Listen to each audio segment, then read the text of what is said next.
Halo, selamat sore rekan-rekan founder-founder ya yang ada di Bandung. Sorry banget saya nggak bisa datang di acaranya karena lagi ada conflicting sama kegiatan yang lain. Dan saya lihat foto-fotonya kayak rame banget gitu ya.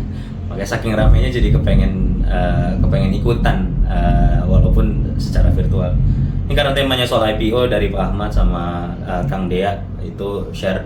Bisa nggak sih sharing-sharing kira-kira Fishery ini tertarik atau enggak buat IPO, dan kalau tertarik sama IPO, road to IPO-nya kayak gimana?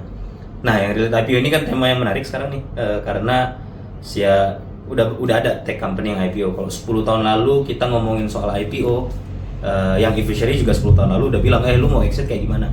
Udah stay tuh, dari 10 tahun lalu baru kita berdiri. Kalau ada investor yang nanya, lu exit plan lu apa IPO? Padahal belum ada story IPO-nya. Kalau sekarang pas kita ngomongin IPO lebih realistik. Karena ya Goto udah IPO, Blibli udah IPO, Bukalapak udah IPO gitu ya. Dan ada beberapa smaller growth stage company yang juga udah IPO gitu ya. Jadi kita ngeliat IPO ini jadi realistic roadmap lah. Tapi yang perlu digarisbawahi sebenarnya, kalau ditanya Fishery mau IPO atau enggak, mau IPO. Jadi IPO buat kita sih sebuah kepastian gitu ya. Cuma waktunya tinggal kapannya aja. Dan mungkin di mananya gitu ya. Hopefully IDX ini jadi tempat yang paling tepat buat kita. Tapi di luar dari itu sebenarnya ya perlu digarisbawahi adalah IPO ini ada dua sudut pandang. Yang pertama dari level company, IPO ini cuma kayak fundraising aja sebenarnya. Jadi ini salah satu milestone buat kita ngedapetin raise capital. Jadi IPO ini bukan exit buat company dan buat foundernya. Jadi kita ngeliat kalau IPO ya ini jadi milestone yang biasanya kita series A, series B, series C, series D. Sekarang kita ngelakuin IPO buat fundraise lebih besar lagi. Itu buat company-nya. Jadi kita nggak ngeliat kalau IPO ini as an end. Dan itu yang mau dipastiin juga gitu ya ke public investors. Kalau misalkan nanti Fishery IPO juga ya saya bakal tetap stay di Fishery buat tetap ngembangin di Fishery, dan itu sama sekali nggak jadi garis finishnya gitu ya. Jadi mungkin bisa jadi pas IPO diumumin gitu ya, udah prospektus dan lain sebagainya, kita udah masuk ke market ya, besokannya tetap kerja kayak biasa. Itu dari sudut pandang company-nya. Cuma yang mungkin jadi menarik kan ya, kalau IPO ini kita ngelihatnya jadi salah satu route untuk mastiin disebutnya exit plan untuk early stage investorsnya kita. Karena ya early stage investor kita punya fund cycle, mereka invest di kita, mereka expect return. Nah, cara mereka return ini buat bisa mastiin kalau saham mereka yang ada di company-nya, yang di konteks ini misalnya di Fishery, itu bisa liquid. Nah, kalau IPO karena ini ditransaksikan ke publik gitu, itu akhirnya bisa punya channel yang likuiditasnya lebih mudah. Tapi belum tentu full liquid kan ya. Kalau M&A bisa jadi full cash, full liquid, tapi IPO ada opportunity untuk bisa jadi lebih full liquid. Tapi itu yang akhirnya di-expect gitu. Tapi ada benchmarknya buat masukin itu. Nah, exit plan itu buat existing investors gitu.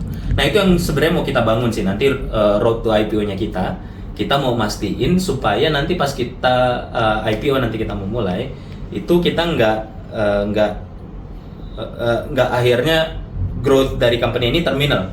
Jadi udah di ujung, ya udah tinggal semuanya exit. Sekarang kan ada persepsi kayak gitu nih, wah ini company masuk terus exit gitu ya. Tapi yang kita mau coba bangun adalah supaya gimana pas nanti kita IPO, public investorsnya juga tetap masuk ngedapetin growth-nya. Makanya road to IPO-nya kita ini, kita mau ngedorong supaya semua pertumbuhan bisnis yang baru, misalnya ekspansi regional, misalnya ekspor gitu ya, itu bisa mulai duluan gitu dan bisa jalan. Jadi pas nanti misalnya kita IPO beberapa tahun lagi, ada sumber pertumbuhan yang baru buat company supaya public investors tetap bisa dapetin growth upside-nya. Itu yang pertama sih. Terus yang kedua, ya kita juga mau nanti pas IPO valuation-nya ini bisa fair. Jadi akhirnya public investors nggak bayar sesuatu yang kemahalan. Jadi biar nanti pas growth upside-nya udah bisa masuk, justified dari future cash flow-nya kita sama existing valuation yang emang mereka bayar. Sama yang ketiga, mungkin relate persiapannya lebih ke compliance-nya kali ya.